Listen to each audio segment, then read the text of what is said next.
Can we have just 3 minutes and 17 seconds of your time for this most important message? Thank you. 3, 2, 1.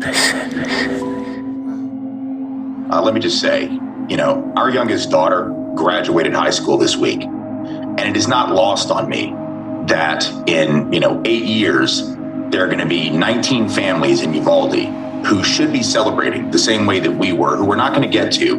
And the reason they're not going to get to is because this country loves its guns more than it loves its children. This country loves the ability of an 18-year-old, the day they turn 18, to go buy a weapon of war, than they appreciate the right of a 10-year-old to become 11 or 12 or 13 or 18. So let's be very clear. The difference between Canada and the United States, Australia and the United States, New Zealand and the United States, every industrialized nation in the world versus us, is that we fetishize weapons. And let's be very clear. The historical precedent for that, the reason that we are so obsessed with guns and personal gun ownership going back to the Second Amendment, is because the founders were so afraid that Black people were going to rebel against enslavement, that indigenous people were going to rebel against being pushed off their land and killed and removed, that we wanted to make sure white men could have all the guns that they could possibly possess in order to put down the rebellions of the dangerous racial other. And so the irony is that we now have an incredibly dangerous country for everybody's babies,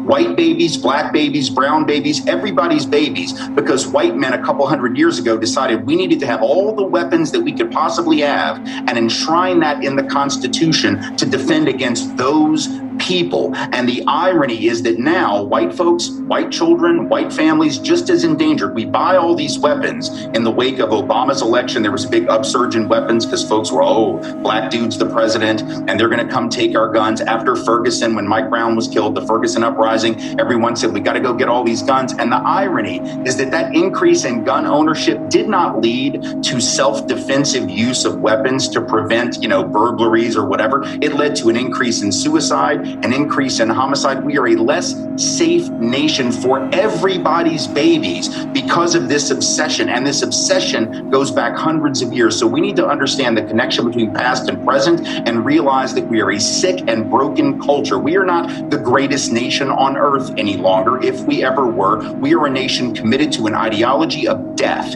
And if we want to stop that and save our children, we are going to make a change. And I mean, children, students should be walking out of school in the fall. Refuse to go to class until your parents and your grandparents do something to protect you. Your parents do not love you enough. Your leaders do not love you enough. And you shouldn't go to class one day until they decide to do something different. A general strike among young people is what is going to end this thing. And it may be the only thing that does that.